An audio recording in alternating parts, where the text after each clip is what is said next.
Hoje nós vamos falar sobre o inferno. O inferno. Lucas capítulo 16, a partir do versículo 19. Nos diz assim o texto sagrado. Ora, havia um homem rico, e vestia-se de púrpura e de linho finíssimo, e vivia todos os dias regalada e esplendidamente. Havia também um certo mendigo, chamado Lázaro, que jazia cheio de chaga à porta daquele, e desejava alimentar-se com as migalhas que caíam da mesa do rico, e os próprios cães vinham lamber-lhe as chagas. E aconteceu que o mendigo morreu, e foi levado pelos anjos para o seio de Abraão. E morreu também o rico, e foi sepultado. E no inferno ergueu os olhos, estando em tormentos, e viu ao longe Abraão e Lázaro no seu seio. E, clamando, disse: Pai Abraão, tem misericórdia de mim, e manda a Lázaro que molhe na água a ponta do seu dedo e me refresque a língua, porque estou atormentado nesta chama. Disse, porém, Abraão: Filho, lembra-te de que recebeste os teus bens em vida, e Lázaro somente males, e agora este é consolado, e tu atormentado. E, além de tudo isto, está posto um grande abismo entre nós e vós, de sorte que os que quisessem passar daqui para vós, não poderiam, nem tampouco os de lá passar para cá. E disse ele: Rogo-te, pois, ó Pai, que o mandes à casa de meu pai, pois tenho 5 irmãos, para que lhes dê testemunho, a fim de que não venham também para este lugar de tormento. Disse-lhe Abraão: Tem Moisés e os profetas, ouçam-nos.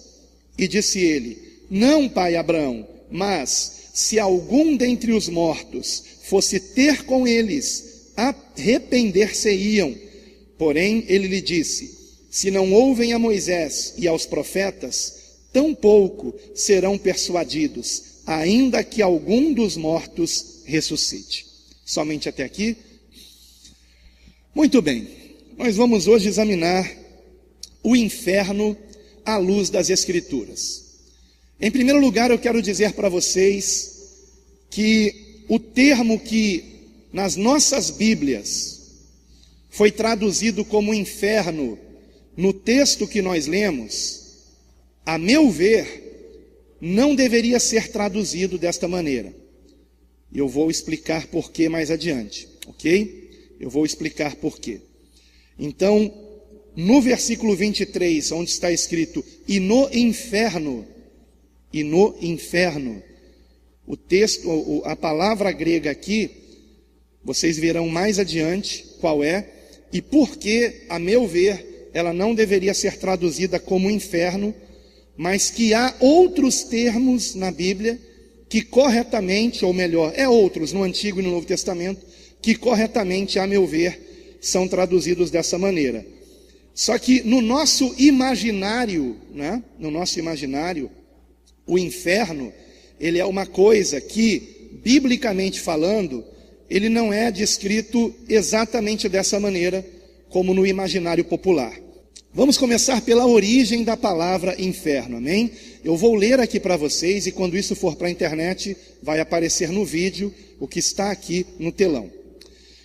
O inferno é uma palavra proveniente do latim, e que não passou por uma tradução para a língua portuguesa, mas foi apenas transliterada. Vamos dar uma pausa aqui.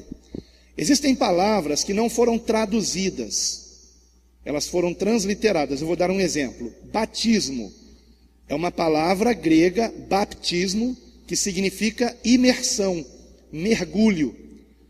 Por isso que, obviamente, o batismo deve ser por imersão, porque a própria palavra grega significa imergir, mergulhar.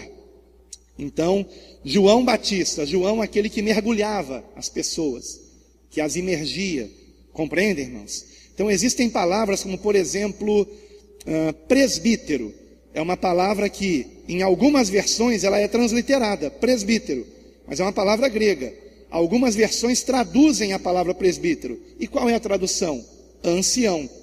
A palavra presbítero é uma palavra grega, cuja tradução é ancião. E com a palavra inferno aconteceu a mesma coisa. É um termo em latim que não foi traduzido para o português. Ou seja, o significado dessa palavra não foi traduzido. E quando quando uma palavra não é traduzida para o seu significado correspondente, ela dá margem para imaginários, né, populares. Ou seja, as pessoas talvez tenham uma ideia errada do que aquela palavra significa. E o que ela significava? O significado original em latim, e obviamente para aquela época, para inferno, é a morada da alma dos mortos. Esse é o significado no latim. O termo inferno chegou às páginas das nossas Bíblias, primeiramente por meio da tradução de João Ferreira de Almeida, que usou o termo já antes utilizado na Vulgata. Então, quando João Ferreira de Almeida traduziu a Bíblia, e ele não traduziu toda a Bíblia, ele começou a tradução em 1681, vindo a falecer antes de concluí-la, mas tendo sido ela depois concluída por um amigo seu, também conhecedor das línguas hebraica e grega. Nessa tradução, João Ferreira de Almeida, ele se utilizou do termo inferno em latim e não o traduziu para o português. Talvez porque ele não tenha encontrado uma palavra que pudesse descrever o termo inferno em latim em uma só palavra. Se ele fosse traduzir inferno, ele teria que fazer um correspondente com uma frase. Toda vez que aparecesse a palavra inferno, ele teria que escrever morada da alma dos mortos. Isso ficaria muito grande. Então ele preferiu manter a palavra latina inferno. Tá? E nós vamos ver por que Jerônimo usou essa palavra inferno na Vulgata. Então vamos primeiro ver o que é a Vulgata. O inferno na Vulgata. O termo inferno, com suas variantes em latim, aparece 80 vezes na Vulgata, que é a tradução da Bíblia para o latim. Vamos dar uma pausa aqui. Lembrem-se que o Antigo Testamento, ele foi escrito quase na sua totalidade em hebraico, com alguns trechos em aramaico, originalmente, os manuscritos originais. E o Novo Testamento de Mateus e Apocalipse foi escrito completamente em grego. Antigo Testamento em hebraico e com trechos em aramaico, Novo Testamento em grego. Guardem isso. Com a conversão dos gentios, e muitos deles falando latim, o Papa Damaso I, no século V, ele pediu, aliás, no final do século IV, e início do V, mas no final do século IV, eu não diria que ele pediu, né? Acho que um Papa não pede, ele ordena, né? Ele ordenou que um erudito nas línguas hebraica e grega, chamado Jerônimo, traduzisse toda a Bíblia.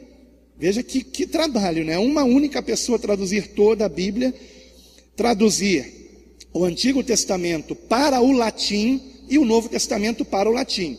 Então ele traduziu do hebraico e do grego. Porém, com certeza, nós não temos comprovação disso, mas é certo que Jerônimo, conhecendo melhor o grego, ele era um erudito em grego, mas não em hebraico, Jerônimo. Ele até viajou para Jerusalém para aprender mais hebraico quando estava fazendo a tradução do Antigo Testamento, mas ele era especialista em grego. Com certeza, Jerônimo se utilizou da versão grega do Antigo Testamento, que nós vamos ver mais adiante, chamada Septuaginta. Uma tradução, segundo a tradição, de 72 rabinos que traduziram o Antigo Testamento do hebraico para o grego, e teria sido a pedido de Alexandre o Grande, isso antes de Cristo. Então, quando Cristo veio ao mundo, na pessoa de Jesus de Nazaré, já havia o Antigo Testamento em grego. Ele já havia sido escrito. E nós vamos ver isso aqui adiante. Então, prosseguindo. A tradução que deu origem à Vulgata foi concluída no ano de 405, pelo biblista Jerônimo, a pedido ou ordem, do Papa Damaso I. Jerônimo, que falava fluentemente o grego e tinha noções do hebraico, se valeu principalmente da Septuaginta como fonte para a sua tradução do Antigo Testamento. Agora vejamos o que é a Septuaginta. Pode passar. A Septuaginta é o nome que se dá para a tradução dos manuscritos da Bíblia hebraica para o grego, a qual teria sido realizada por 72 rabinos no século I antes de Cristo. Na Septuaginta, o termo hebraico Sheol já havia sido traduzido para o grego Hades, pois ambos expressavam a ideia da morada dos mortos, ou para onde vão os mortos. Vamos dar uma pausa aqui. Vamos começar a entender. João Ferreira de Almeida usou a palavra inferno tanto no Antigo Testamento quanto no Novo. Quando João Ferreira de Almeida traduziu a palavra inferno no Antigo Testamento, na verdade ele transliterou a mesma palavra que na Vulgata latina já aparecia, inferno. Então ele pegou essa mesma palavra, não traduziu para o português, só que na mente latina, de quem falava latim, eles sabiam que inferno é a morada da alma dos mortos, não do corpo físico, da alma. Só que já havia na tradução, tente acompanhar, eu sei que é um pouco complexo, tá? Mas preste atenção. Já havia na tradução anterior à Vulgata de Jerônimo, quando ele traduziu no Antigo Testamento o termo Sheol como inferno, Jerônimo, já havia a tradução do Antigo Testamento do hebraico para o grego, que é a Septuaginta.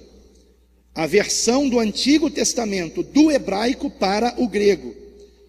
E nessa versão do hebraico para o grego, como é que os 72 rabinos traduziram a palavra Sheol? Traduziram como Hades. Uma palavra que em grego significa a mesma coisa que a palavra inferno em latim. A morada da alma dos mortos. Não do corpo físico, repito. Não se usava a palavra Hades para sepultura. Se usava a palavra Hades para se imaginar onde estaria aquela pessoa, não corpo físico, mas o seu eu, a sua alma. Onde estaria isso? Num local espiritual chamado Hades no grego, Sheol no hebraico. Prosseguindo aqui, ainda nessa página. A comprovação bíblica de que foi uma tradução correta, ou seja, dos rabinos, está nas citações que o Novo Testamento faz de textos do Antigo Testamento onde aparece o termo Sheol. Vamos dar uma pausa aqui. Nós encontramos no Novo Testamento passagens que estão se referindo a textos do Antigo Testamento onde aparece a palavra Sheol. Vocês sabem que o Novo Testamento foi escrito em grego. Quando Paulo, por exemplo, se utilizou, ou Lucas, dos textos do Antigo Testamento, como que Lucas em Atos e como que Paulo na Epístola aos Coríntios, na primeira Epístola aos Coríntios, traduziu Sheol como Hades, não como sepultura. Ele não traduziu Sheol como sepultura. Existia uma palavra grega para sepultura? Sim. Mas nem Paulo, nem Lucas traduziu Sheol como sepultura, traduziu como Hades. Isso comprova, sem margem para questionamento, irmãos. Porque se nós cremos que Lucas e Paulo foram inspirados pelo Espírito Santo, quem os inspirou a escrever Hades na tradução de Sheol? Que passagens são essas? Atos, capítulo 2, versículo 27, e 1 Coríntios 15, 55. Eu tenho aqui em mãos, e isso me deu muito trabalho, mas valeu a pena. Por exemplo, vou mostrar aqui, está longe, eu sei que não vai dar para ver, mas eu vou colocar tudo isso aqui disponível quando esse vídeo for para a internet, disponível em PDF. Vocês vão poder abrir no computador, no tablet, celular e conferir tudo isso aqui. Eu tenho em mãos aqui todas as vezes que aparece a palavra Sheol no Antigo Testamento. Todas as vezes no Antigo Testamento. E tenho também todas as vezes que aparece a palavra Hades no Novo Testamento. Sheol hebraico, Hades grego. Todas as vezes, ok? Quando nós temos, e aqui eu marquei com asteriscos, quando nós temos Hades aparecendo em Atos, capítulo 2, 27, está escrito o seguinte, Atos 2, 27, porque não deixarás a minha alma, aí aqui nessa versão que é a Almeida atualizada, na morte, nessa versão aqui, não deixarás a minha alma na morte, mas a palavra nem em hebraico nem em grego é morte. Olha que problema sério as traduções em português, irmãos. Complicado, irmãos. Como sofre o nosso povo, né? O termo em hebraico é Sheol e em grego é Hades. Atos 2:27 faz menção ao Salmo 16:10. Lucas está mencionando aqui nesse texto o Salmo 16:10, onde está escrito exatamente isso: não deixarás a minha alma no Sheol. Mas quando ele escreveu, em grego, ele escreveu, ao invés de Sheol, Hades. Estão entendendo? Que não é morte. Existe uma palavra para morte, que nós vamos ver mais à frente. E lá em 1 Coríntios 15, versículo 55, está escrito: onde está, ó morte, a tua vitória? Aí aqui é morte mesmo, tá? Morte, que em grego é Thanatos e em hebraico é Mavet. Aí aqui é morte mesmo, mas Hades não é morte, nem Sheol é morte. Onde está, ó morte, a tua vitória? Onde está, ó morte? Olha aqui a tradução perversa de novo. Nem no hebraico, nem no grego, de 1 Coríntios 15, 55, se repete a mesma palavra. No hebraico está assim, no hebraico está assim: onde está, ó Mavet, a tua vitória? Onde está, ó Sheol, o teu aguilhão? Aguilhão significando o quê? Sofrimento. Porque o aguilhão, vocês sabem, né? É a isca que pega o peixe, por exemplo, e machuca, né? Pontiagudo. E vocês lembram que foi mencionado o Hades no texto inicial que nós lemos como um lugar de tormento, né? Então vamos lá, prosseguindo aqui. E no grego está assim: onde está, ó Thanatos, a tua vitória? Onde está, ó Hades, o seu aguilhão? Então, vejam que interessante. Quando Lucas e Paulo traduzem Sheol para o grego, fazendo menção a dois textos bíblicos em que aparece a palavra Sheol, eles traduzem como Hades. E Hades nunca foi sepultura no grego. Nunca. De forma alguma. Essa palavra nunca significou sepultura. Na mentalidade grega gentílica, Hades era o local onde as almas dos mortos estavam, assim como na mentalidade judaica. Aqueles que dizem: judeu nunca acreditou em vida após a morte. Mentira, estão mal informados. Não vou chamar de mentirosos, vou chamar apenas de ignorantes, porque estão mal informados. Eu lamento que um pastor famoso que eu ouvia uma vez numa pregação, ele disse isso. Pastor famoso, pastor evangélico, Igreja Batista. Fiquei surpreso, parei de ouvir. Porque ele não somente disse que na mentalidade judaica não havia a ideia de vida depois da morte, como ele foi enfático dizendo que não acreditava em vida depois da morte, que os mortos estão mortos até o dia da ressurreição, não tem nenhum tipo de consciência. Isso não condiz com a verdade. Não condiz. Eu me admiro um pastor famoso como ele, que inclusive grava vídeos com um termo lá, judaico, para se referir aos discípulos, né? E que tenha cometido um erro tão grande, tão grande. E depois ele foi por um caminho de ecumenismo, prefaciou o livro de Desmond Tutu, intitulado Deus Não é Cristão. Por aí você já vê qual é o conteúdo desse livro. Desmond Tutu é um pastor, se não me engano, anglicano, ecumênico, amigo do Papa, amigo de Dalai Lama. Inclusive ele fala que não pode acreditar que Dalai Lama vai para o inferno nesse livro, e por aí vai. Adorador de ídolo, se diz um Deus e não vai para o inferno. Pelo amor de Deus, né? Ecumenismo é realmente maçonaria, né? Ecumenismo é maçonaria, para quem não sabe. Então vamos lá. Muito bem, agora vejamos o seguinte, é importante termos isso em mente, queridos. Sheol, em hebraico, é a mesma coisa que Hades em grego, que é a mesma coisa que inferno em latim. É a mesma coisa. E é importante que tenhamos isso em mente. As três palavras significavam o local para onde a alma dos mortos ia, não o corpo. Até porque, tanto no latim, quanto no grego, quanto no hebraico, existem palavras para a sepultura, para a cova, e não são Sheol, nem Hades, nem inferno, ok?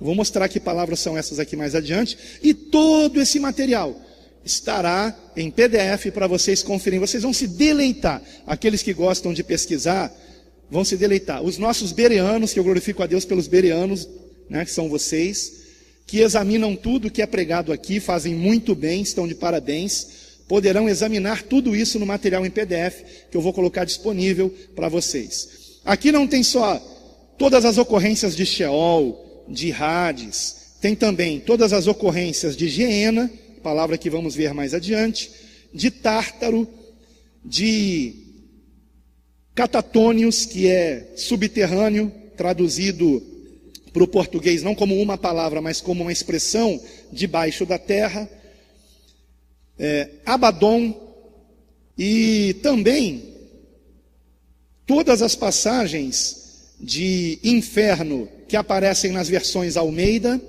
tá? Por exemplo, nós temos na versão Almeida corrigida, deixa eu ver aqui, está aqui, 63 vezes aparece a palavra Sheol no Antigo Testamento, mas João Ferreira de Almeida só traduziu como inferno 27 vezes. 27 vezes. Ele errou nisso aqui, na minha opinião. Para começar, eu creio que ele nem deveria ter traduzido essa palavra, ele deveria ter deixado lá Sheol, e na nota de rodapé explicando o que é Sheol, a morada dos mortos, né? Porque no imaginário popular, inferno já é a punição eterna, e não é isso. Inferno não é isso, eu vou explicar mais adiante. E na versão revista e atualizada, que deturpou o que João Ferreira de Almeida traduziu, dentro das 27 ocorrências que ele traduziu como inferno, a revista atualizada só traduziu como inferno 9 vezes. Então o inferno quase desaparece da Almeida revista atualizada. Aí ele traduz em 2 outras como infernais, em 9 como além, em 3 como abismo, em uma como morte, em uma como cova, em uma como reino dos mortos e em uma como sepulcro, tá? Na revista atualizada. Por isso que nós paramos de usar essa versão, tá? Lembrando que tudo isso aqui que a revista atualizada traduziu como inferno, infernais, além, abismo, morte, cova, reino dos mortos, sepulcro, é uma única palavra hebraica, Sheol. Então vai de acordo com o que o tradutor quis. Só que esse da revista atualizada não foi João Ferreira de Almeida, tá? A Almeida revista corrigida, sim, é mais fiel à versão de Ferreira de Almeida do século 17. Mas a atualizada nem sequer deveria ter o nome João Ferreira de Almeida, porque não foi nem baseada nos manuscritos que João Ferreira de Almeida usou. Ele usou os manuscritos do texto majoritário, e a atualizada usou os manuscritos do texto crítico, que só entre eles, os do texto crítico, tem mais de 5.000 variantes. É um texto muito duvidoso, não dá para se utilizar esse texto. E infelizmente todas as versões mais modernas se utilizam dele. A NVI, né? a a contemporânea e assim por diante, né? Por isso que eu prefiro ficar com a ACF ou com a ARC, se formos usar uma versão Almeida, né? E no Novo Testamento temos algo parecido também. João Ferreira de Almeida, ele traduziu Hades como inferno 8 vezes e preferiu deixar 3 vezes sem tradução, como Hades mesmo, não traduziu. O que ele deveria ter feito com todas as passagens de inferno, mas deixou como Hades 3 vezes. Já na Almeida Revista Atualizada não aparece a palavra Hades em momento algum. É traduzido como inferno, ou como morte, ou como além, tá? E assim por diante. Eu vou deixar todo esse material para vocês em PDF na descrição do vídeo. Mas voltando aqui para a nossa aula. Uma vez que em latim inferno significa a mesma coisa, tem o mesmo significado de Hades e de Sheol, né? É natural que Jerônimo tenha escolhido a palavra inferno, pois esse é o melhor correspondente em latim para o hebraico Sheol e para o grego Hades. Em latim, o termo que para nós sempre é traduzido como inferno, aparece com pequenas variações na terminação dessa palavra, segundo a regra gramatical do latim, como se vê a seguir. Então, nós temos a palavra inferno escrita de diversas maneiras, de acordo com o latim. Porque em latim, se uma palavra aparece no início da frase, é escrita de um jeito, no meio da frase, de outros jeitos, e no final da frase, de um outro jeito. Então, por exemplo, inferno, 16 vezes, infernum, 19 vezes, inferos, 12, inferni, 10, infernos, 9, infere, 6, inferos, 5, infernorum, 1 vez, inferne, 1 e inferna, 1 vez. Tudo isso foi traduzido como inferno quando Jerônimo fez a tradução da Vulgata, tá? Pode continuar. Portanto, há um total de 80 menções ao inferno na tradução da Vulgata Latina. Aí eu coloquei ver anexo o inferno na Vulgata. Essas frases entre colchetes, ver anexo, onde está o anexo? Na descrição do vídeo, que, repito, não são os comentários. A descrição vem logo embaixo, de onde você tem a opção para dar o seu joinha, né? Vem logo embaixo, no YouTube. Aqui eu estou me referindo, o inferno na Vulgata, é uma dessas linhas aqui. O inferno na Vulgata Latina. Todas essas vezes que aparece inferno, inferno, infernorum e assim por diante, está tudo aqui para vocês se deleitarem. Tá? Quem gosta do latim, isso aqui é um prato cheio. Palavras que Jerônimo na Vulgata traduziu como inferno.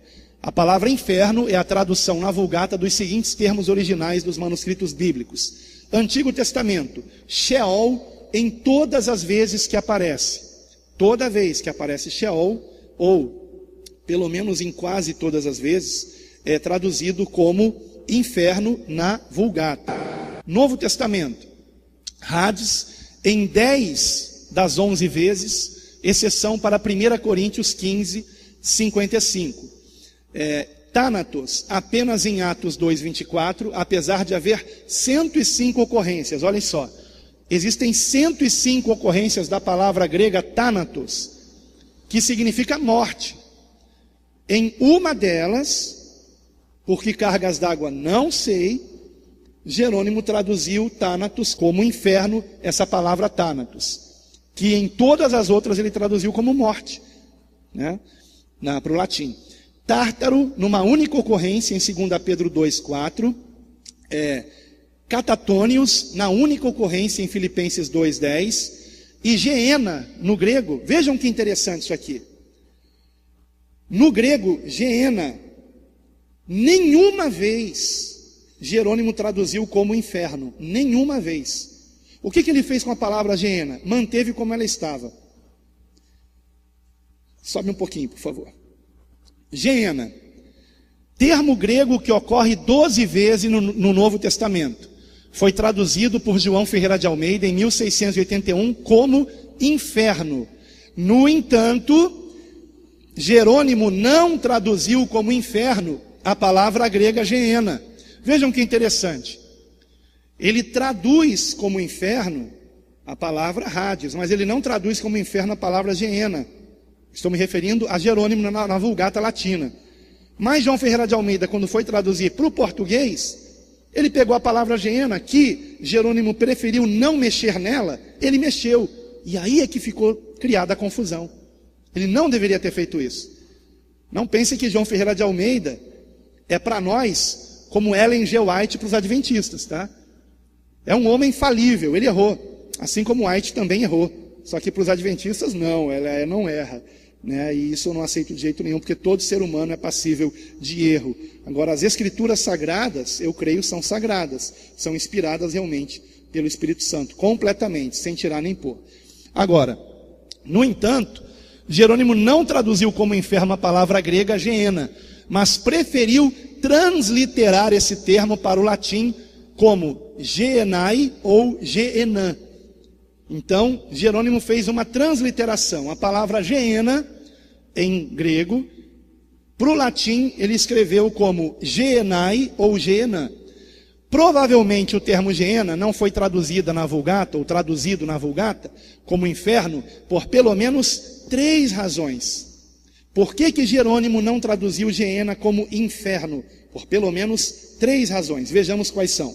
Primeira, a Geena era uma localidade geográfica, mais precisamente, um depósito de lixo localizado nas imediações de Jerusalém, onde o fogo ardia continuamente. A palavra Geena deriva do hebraico Geinom, ou Vale dos Filhos de Inom, que foi um local onde nos tempos do Antigo Testamento se sacrificavam crianças num ritual pagão, num altar chamado de Tofete.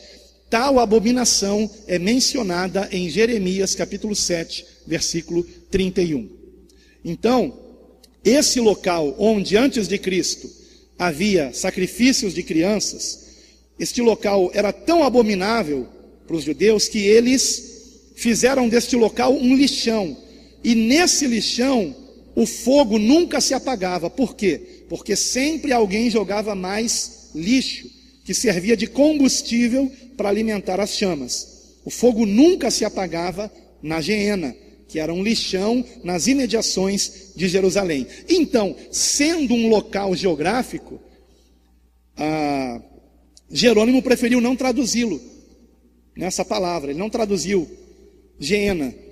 Ele não disse que era inferno, porque ele estaria indo além do texto, né? É a mesma coisa que alguém querer traduzir Belém, ao invés de escrever Belém, colocar lá casa do pão, né? E seria errado fazer isso. Então, e Geena não foi traduzido por Jerônimo porque é um lugar, é uma localidade geográfica, né? Que era um lixão no tempo de Cristo, nas imediações de Jerusalém, onde o fogo não se consumia. Ele nunca terminava, né? Melhor dizendo. Em segundo lugar, né? Jerônimo não traduziu Geena como inferno, por quê?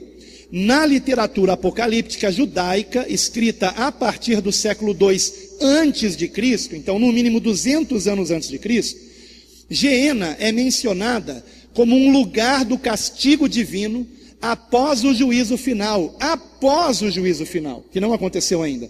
Sendo assim, o correspondente para o lago de fogo é o correspondente para o lago de fogo descrito no Apocalipse. Vocês sabem que o inferno, ou seja, o Sheol, o Hades, será lançado no lago de fogo. Mas o inferno é o lago de fogo? Não, ele será lançado lá. E a Geena está mais para lago de fogo do que para morada dos mortos. Compreendem, irmãos? Isso é muito importante nós compreendermos. Então, vamos entender esse segundo ponto aqui. Prestem bastante atenção.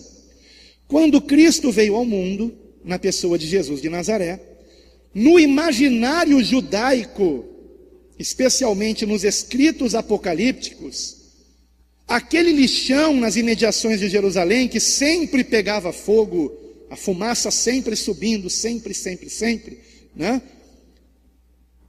Já tinha uma significação de um exemplo da condenação dos ímpios. Então eles usavam aquele nome para ilustrar a condenação final. Para onde vão os ímpios? Para o Geena. É uma espécie de parábola viva, compreendem? Se utilizando de um local que certamente impressionava. Imagine um lugar, não era pequenininho não, um lugar grande, e o fogo nunca apagava ali, nunca apagava. Desde que você nasceu tem fogo naquele lugar. As pessoas nascem, morrem, tem fogo naquele lugar. Jesus Nazareno nasceu, morreu, o fogo não se apagou ali. Então era uma ilustração perfeita para o quê? Para o que no Apocalipse é descrito como lago de fogo. A condenação final dos ímpios. Então vamos lá.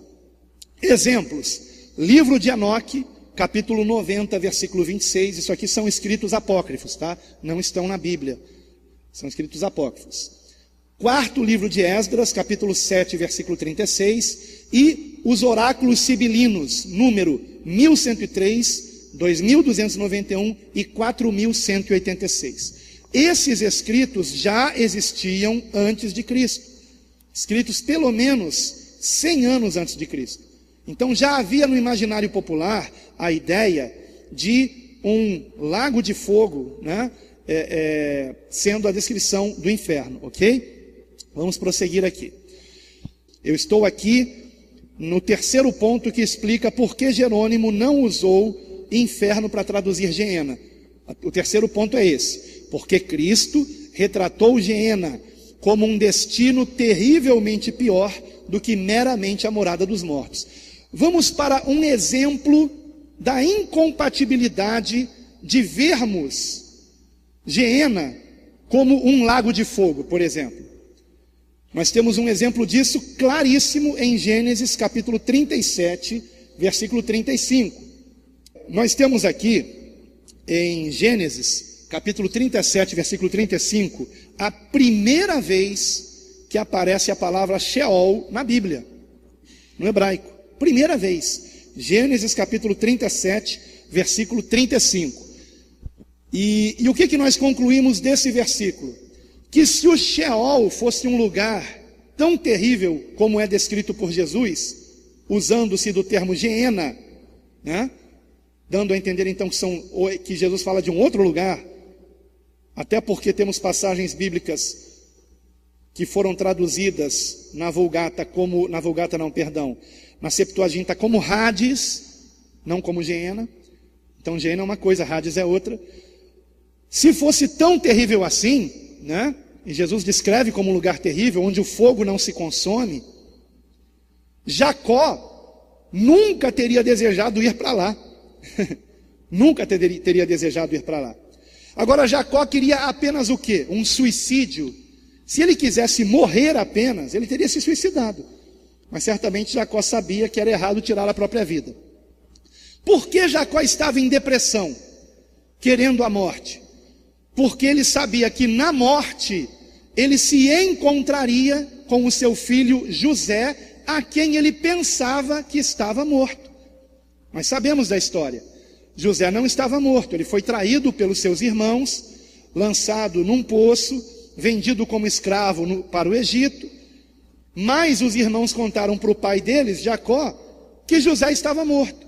Quando Jacó soube disso, o que ele desejou? A morte. Porque ele amava tanto o filho dele, que ele queria estar com o filho dele. Por que ele queria a morte? Porque ele sabia que o filho dele, se estivesse morto, na verdade sua alma ainda vivia. E ele queria estar junto do seu filho no Sheol, nessa morada dos mortos. No imaginário judaico havia a ideia de que os mortos não morriam completamente, o corpo morria, aguardando a ressurreição, mas a alma estava num local aguardando esta ressurreição, que seria para quê?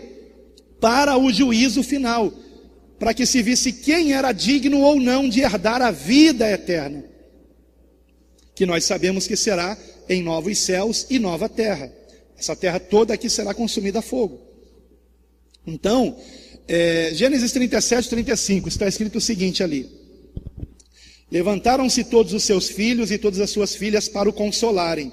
Ele, porém, recusou-se ser consolado e disse: chorando descerei a meu filho até o Sheol.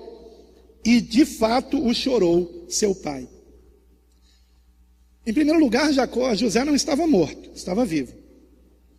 Mas em segundo lugar, Jacó pensava que ele estava morto, mas não sabia onde ele estava enterrado. Então Jacó está dizendo que quer ser enterrado do lado do filho dele? Sim ou não? Claro que não.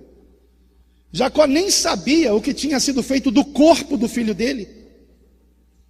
Se Sheol fosse sepultura, Jacó não teria usado essa expressão, junto do meu filho, porque ele nem sabia onde José estava enterrado, se é que estava enterrado, se é que não tinha sido totalmente devorado, porque os irmãos dele levaram a roupa que José vestia,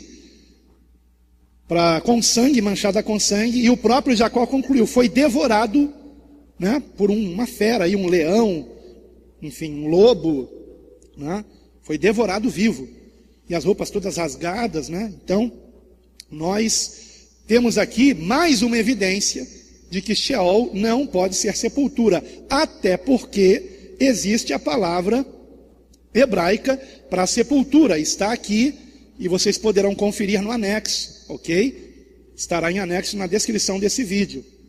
E que palavra é esta? É a palavra aqui, kever, tá? É a palavra kever, que ocorre 62 vezes no hebraico. Por exemplo, Gênesis 23, 4. Sou estrangeiro e morador entre vós, dai-me a posse de uma sepultura convosco. O texto aqui não usa a palavra Sheol, dai-me a posse de um Sheol. Seria ridículo um judeu falar assim, porque Sheol não era um lugar físico, era a morada dos mortos. Então, posse da sepultura. Outra passagem em Gênesis ainda, Gênesis 23, 6. Ouve-nos, Senhor, tu és príncipe de Deus entre nós, sepulta numa das nossas melhores sepulturas, não está escrito num dos nossos melhores Sheóis, não, num dos nossos melhores Keber, a tua morta, nenhum de nós te voltará à sua sepultura, a sua, né, Keber novamente aqui, para sepultares a tua morta, tá? E assim por diante. 62 ocorrências, todas estarão aqui na descrição desse vídeo. Quem quiser continuar insistindo que Sheol é sepultura, é porque não tem realmente boa fé. Não tem. Porque eu fui convencido. Eu comecei esse estudo completamente livre de qualquer ideia pré-concebida. E fui convencido pela Escritura de que Sheol é uma coisa e Kever é outra. Kever é sepultura. E eu tenho aqui a tradução do dicionário Strong para Kever, para Sheol, é um dicionário que traduz para o português o significado das palavras hebraica e grega naquela época, tá? Naquela época. Então vamos lá, prosseguindo. Agora, o que a geena simbolizava nos ditos de Cristo? O que a geena simbolizava nos dias de Cristo, segundo as palavras do próprio Senhor Jesus? Em primeiro lugar, um lugar de condenação. Eu não vou ler aqui, mas enquanto eu falo, vai aparecer na tela, desse vídeo, Mateus 23, versículo 23. Tá? Vai aparecer na tela, então, mas se você quiser, pode olhar, não tem problema. Lembrando que todos esses versículos estarão também na descrição, está aqui, ó. Está aqui. Todas as ocorrências de Geena, que são 12 no Novo Testamento, todas elas. Estará na descrição do vídeo. Exatamente o que eu tenho na minha mão, você terá na tela do computador, ou do tablet, ou do celular, e se você quiser, poderá imprimir, porque estará em PDF, ok? Em segundo, um lugar de fogo, Mateus 5, 22, e fogo que não se consome, inextinguível, que nunca acaba, Marcos 9, 43, no final do versículo. Em terceiro lugar, um lugar de condenação por causa do pecado. Por que está sendo condenado? Por causa do pecado. Tá? Mateus 5, 29 e 30, Marcos 9, de 43 a 48. Quarto, lugar onde perece o corpo e também a alma. Mateus 10, 28. Vejam que interessante essa passagem. Mateus 10, 28, né? Geena não pode ser sepultura, de forma nenhuma. Por quê? Porque o Senhor fala de perecer o corpo e também a alma, né? Eu tenho aqui Mateus 10, 28. Não temais os que matam o corpo e não podem matar a alma. Então vejam que interessante. Quem mata o corpo não mata a alma continua viva. O texto é claro, irmãos. É evidente.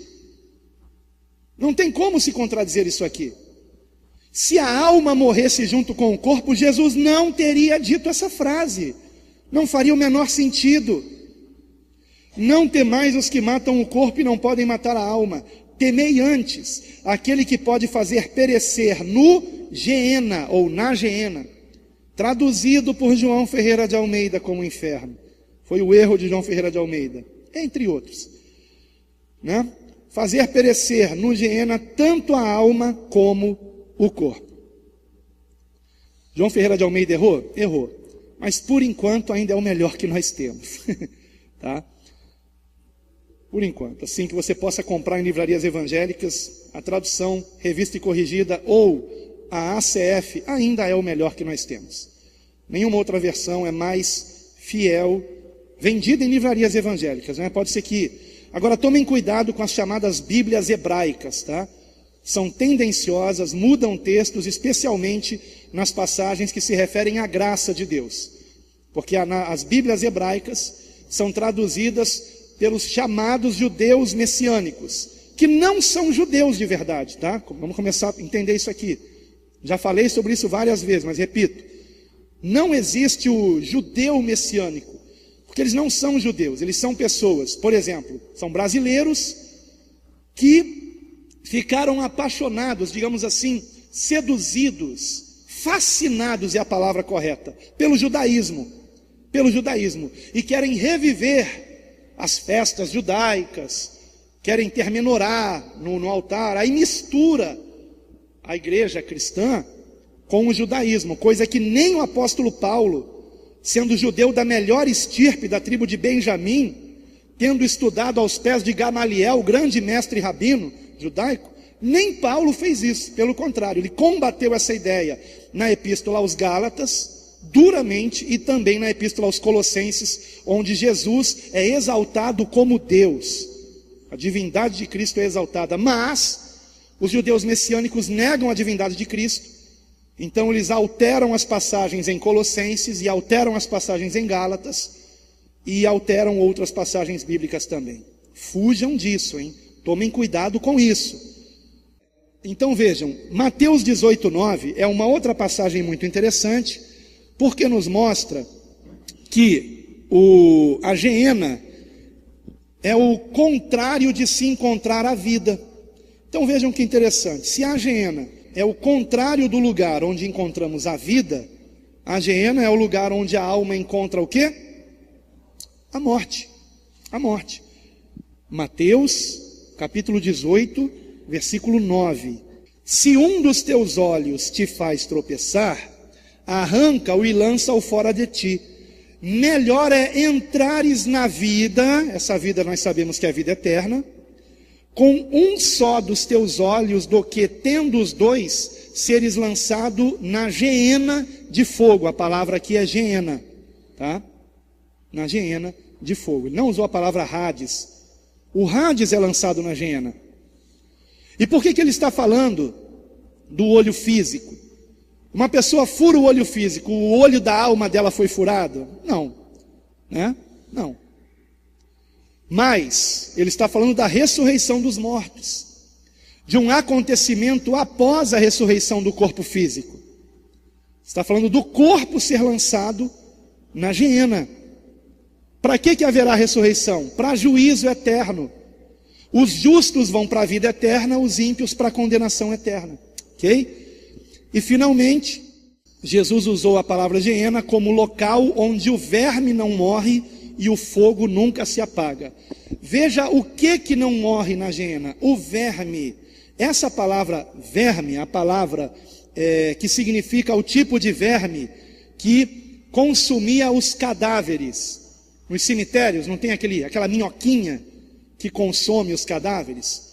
Aquela minhoquinha, ela nasce, come, cresce, reproduz e morre também, não é verdade? Só que aqui Jesus está dizendo: o verme da Geena nunca morre. O que o Senhor quis dizer com isso? Provavelmente, que quem é lançado na Geena é consumido até o fim. Até o fim. Estão entendendo? Ou seja, os vermes trabalham bem na Geena. Eles comem tudo do corpo. O verme trabalha bem e não morre. O verme não morre. Não está dizendo que a alma não morre na Geena. Quem não morre na Geena é o verme, e o fogo nunca se apaga. Agora, por que Sheol não pode ser apenas uma sepultura? Devido à hora, agora eu só vou ler para não ficar tão longo esse vídeo, tá? Vocês podem conferir tudo isso na descrição desse vídeo que eu colocarei em PDF. Por que Sheol não pode ser apenas uma sepultura? Em primeiro lugar, porque há uma palavra específica para sepultura em hebraico, que é ver, com 62 ocorrências, havendo ainda outra para cova, shachat, 23 ocorrências, e uma terceira que também pode significar cova, bour, 64 ocorrências, ok? Em segundo lugar, por que Sheol não pode ser sepultura? Porque nunca, preste muita atenção nisso, nunca, isso é muito significativo, irmãos, nunca Sheol foi traduzido como sepultura na Septuaginta, mas sempre como Hades.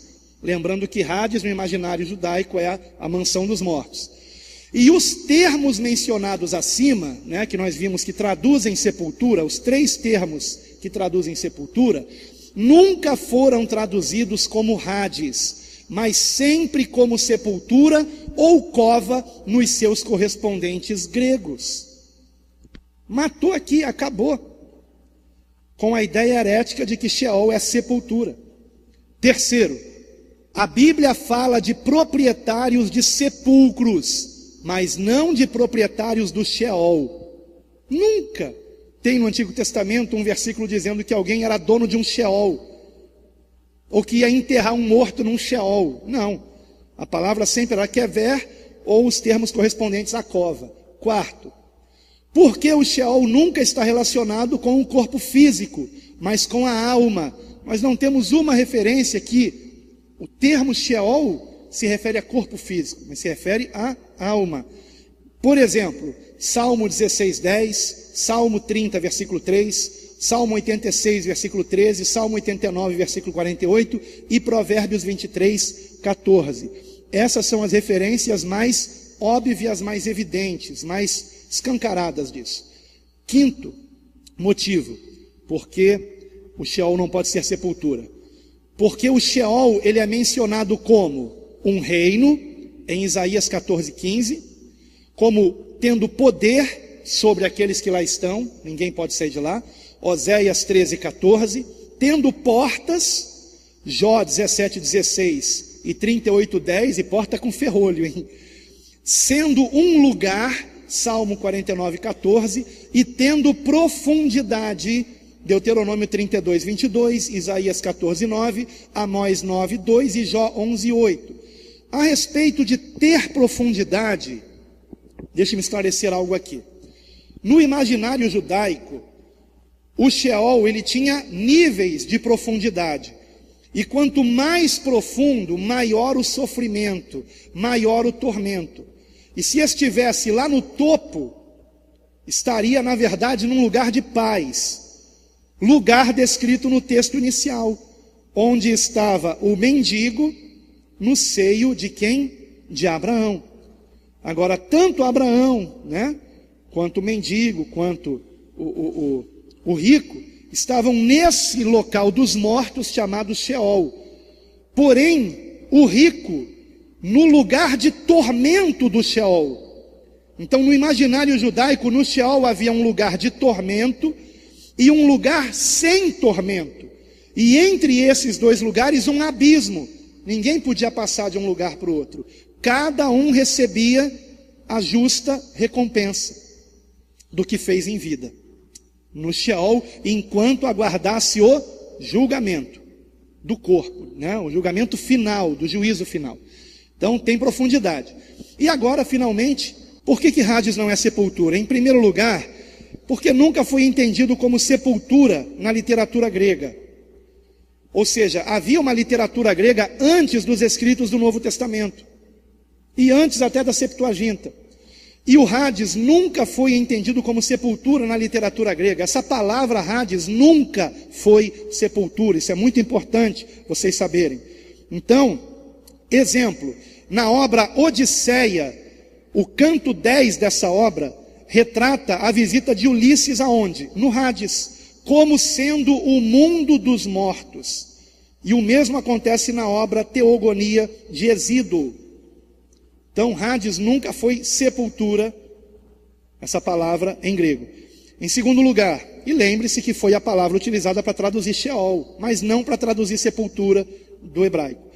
Segundo, os tradutores da Septuaginta traduziram Sheol por Hades, mas nunca os termos Kever, Shachat ou Bur por Hades. Compreendem? Quando a palavra que significa sepulcro aparecia em hebraico, os 72 rabinos que traduziram do hebraico para o grego nunca traduziram essas palavras como Hades, mas como os seus correspondentes para sepultura em grego.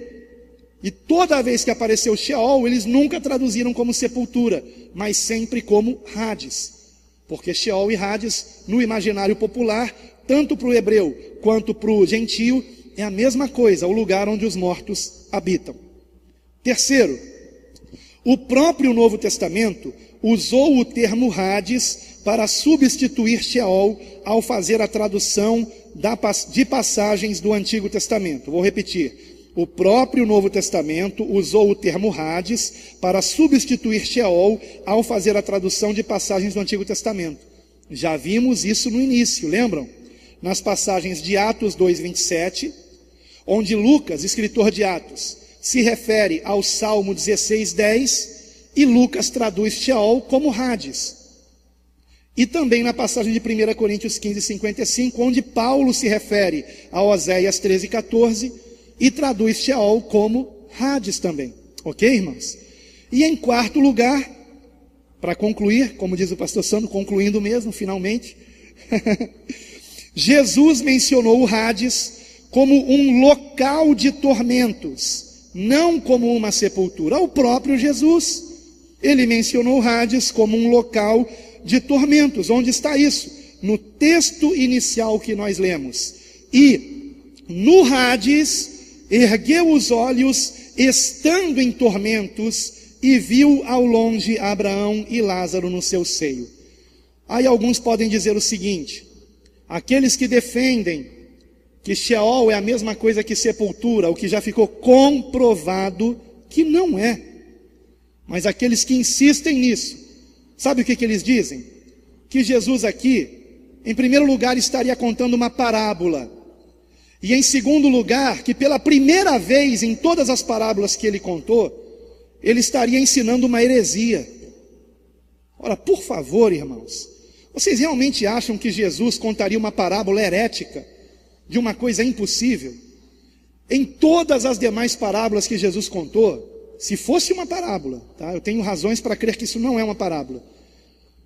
Em todas as parábolas, supostas parábolas que Jesus contou, as situações são plausíveis. São situações que podem acontecer. Um semeador saiu a semear, a semente caiu na terra, outra caiu na pedra, outra caiu nos espinhos, outra caiu em boa terra. É uma coisa possível. Parábola do coerente, a parábola do filho pródigo. Um pai tinha 2 filhos, o mais novo pediu a herança do pai antecipadamente. Tal. Todas as parábolas de Cristo são situações que podem ser verdadeiras, que podem acontecer. E aí só nessa daqui, não, isso não pode não, isso aqui Jesus estava mentindo aqui. Não, porque em última análise é isso. Em última análise é isso. É claro que Jesus nunca faria isso. Agora, por que eu creio que não é parábola? Em primeiro lugar, porque o texto não diz que é parábola. Ah, pastor, mas na minha Bíblia, em cima do versículo 19, está escrito a parábola do rico e Lázaro. Está escrito isso? Tendenciosamente, porque esses subtítulos não existem no texto grego, nem no hebraico. Tá? A minha está escrito o rico e Lázaro. Aqui a minha mais, né? Existem outras Bíblias que colocam a história do rico e Lázaro. Nós temos mais uma evidência de que isso não é uma parábola. Em nenhuma parábola Cristo menciona nomes. E aqui ele menciona um nome: Lázaro. E vejam que interessante. Apesar de não haver essa história em Lucas, mas apenas em João, Lázaro foi um homem que o quê? Que morreu e que Jesus 4 dias depois ressuscitou. Seria o mesmo? Não sei. O texto não diz que Lázaro era um mendigo. Não diz, mas talvez fosse. Porque vocês sabiam que o termo para mendigo em grego é o termo que é traduzido na primeira bem-aventurança como pobres. Bem-aventurados os pobres em espírito, ou pelo espírito, que é a tradução correta, em espírito. A palavra grega ali não é pobre. A palavra grega é uma palavra mais forte. Bem-aventurados os mendigos em espírito. E em Lucas nem diz em espírito, bem-aventurados os mendigos, porque deles é o reino dos céus. E aqui Jesus conta uma parábola de um mendigo, a mesma palavra usada lá nas bem-aventuranças. Conta a história de um mendigo que está no seio de Abraão. E de um rico que está sofrendo tormentos no Hades. E para onde esse rico depois seria lançado depois do juízo? Na Geena. Agora, a Geena é um lugar de destruição da alma, de morte da alma? Confesso que não sei. Prefiro ter humildade de dizer, não sei. Estou estudando a respeito do assunto. Até aqui me ajudou o Senhor. Além daqui, eu não sei responder. Então, queridos irmãos e irmãs, eu espero que você assista novamente esse vídeo, que você assista pausadamente, porque eu fui completamente sincero, bíblico, objetivo, sem acrescentar ideias preconcebidas, mas chegando à conclusão que os próprios textos bíblicos me fizeram chegar. Amém, queridos irmãos? Então, existe sim um local para onde a alma vai após a morte física. Após a morte física. Que local é esse? Vamos ver mais a respeito disso na próxima aula, mais precisamente a respeito deste local, porque esta aula toda, ela foi apenas para comprovar biblicamente que existe, sim, vida após a morte física. Agora, como é esse lugar? O que acontece nesse lugar?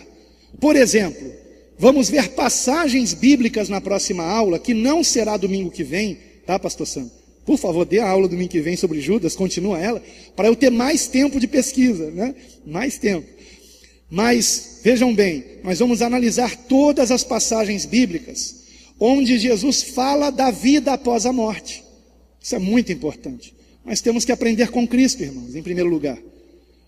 Então, o que Jesus falou a respeito da vida no porvir? O exemplo mais próximo de alguém que morreria aconteceu no Calvário. O malfeitor que estava à direita do Senhor Jesus ouviu ele dizer: em verdade te digo, hoje estarás comigo no paraíso. Ele não falou, hoje estarás comigo na sepultura. Ele falou, hoje estarás comigo no paraíso. O que significa essa palavra? Por que aquele homem foi para lá? Será que ele foi para lá no mesmo dia? Porque Jesus disse hoje. Ou será, como os testemunhos de Jeová e talvez alguns de outras denominações querem afirmar, ou será que, por não haver vírgula nem nenhum sinal de pontuação no grego dos manuscritos, grego koiné, e nem mesmo separação de palavras, tá? No grego koiné, tudo era escrito junto, com letra maiúscula, tudo com letra maiúscula, todas as palavras grudadas umas nas outras, talvez para economizar os manuscritos, né, onde eles eram escritos, que era bem caro, né, na época, e raro também, e não tinha pontuação, não tinha nenhuma pontuação. Então eles dizem o seguinte, os testemunhos de Jeová, que Jesus disse assim para o malfeitor: em verdade te digo hoje, 2 pontos, estarás comigo no paraíso. Irmão Reginaldo, que foi adventista, no adventismo também se diz isso? Mesma coisa, né? Aliás, Russell, né? Charles Taze Russell, fundador dos Testemunhos de Jeová, ele foi adventista. Foi lá que ele aprendeu isso. Tá? Ele foi adventista. O adventismo é mais antigo que os Testemunhos de Jeová. E então o adventismo também ensina isso. Eu já suspeitava, mas não tinha certeza, né? Eles dizem que há um erro aí, que Jesus teria dito: em verdade te digo hoje, estarás comigo no paraíso. Agora, como é que nós derrubamos essa tese? Simples.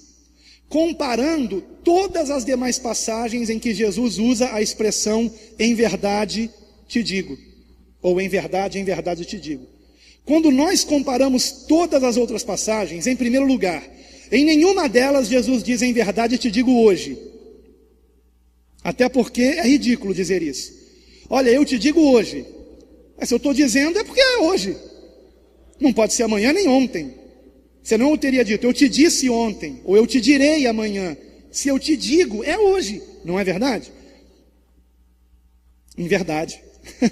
É verdade. Em verdade te digo, hoje.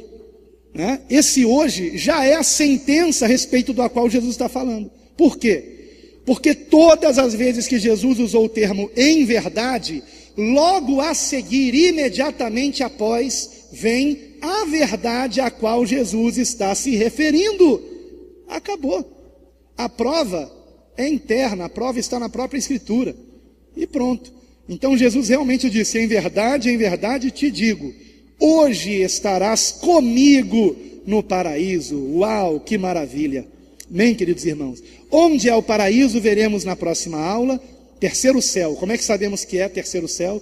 Mas tem mais de um céu, pastor? Vamos ver tudo isso na próxima aula. Até aqui nos ajudou o Senhor. E a Ele toda a honra e toda a glória para sempre.